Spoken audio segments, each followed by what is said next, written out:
whenever you're ready.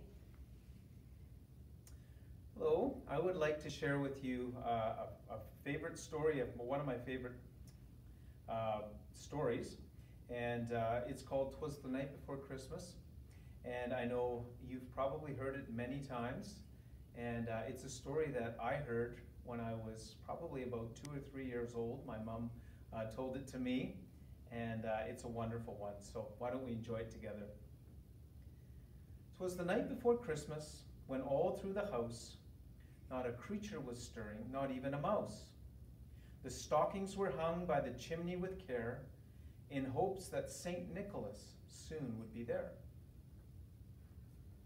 The children were nestled all snug in their beds, while visions of sugar plums danced in their heads.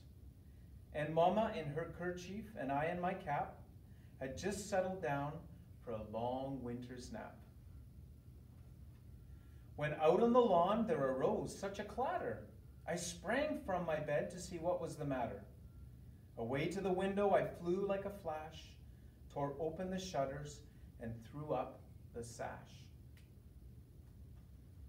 The moon on the breast of the new fallen snow gave the luster of midday to objects below. When what to my wandering eyes should appear but a miniature sleigh and 8 tiny reindeer.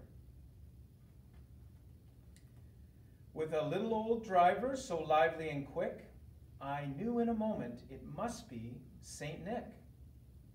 More rapid than eagles, his coursers they came, and he whistled and shouted and called them by name. Now Dasher, now Dancer, now Prancer and Vixen, on Comet, on Cupid, on Donner and Blitzen. To the top of the porch, to the top of the wall, now dash away, dash away, dash away all. As dry leaves that before the wild hurricane fly, when they meet with an obstacle, mount to the sky.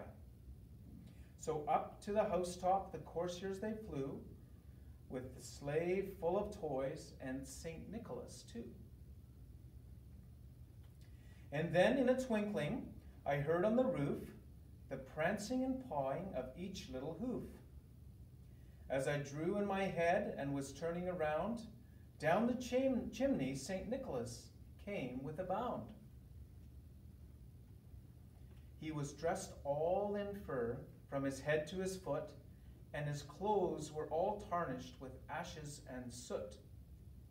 A bundle of toys he had flung on his back, and he looked like a peddler just opening his pack.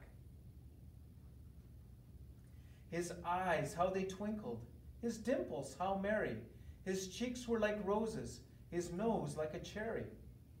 His droll little mouth was drawn up like a bow, and the beard of his chin was as white as the snow.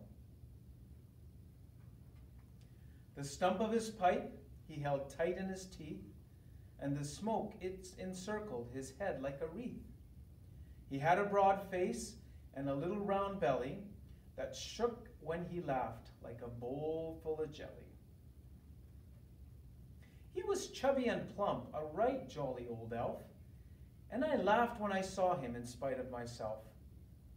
A wink of his eye and a twist of his head soon gave me to know I had nothing to dread. He spoke not a word, but went straight to his work, and filled all the stockings, then turned with a jerk, and laying his finger aside of his nose, and giving a nod, up the chimney he rose. He sprang to his sleigh, to his team gave a whistle, and away they all flew like the dawn of a thistle. But I heard him exclaim as he drove out of sight, "Merry Christmas to all, and to all a good night."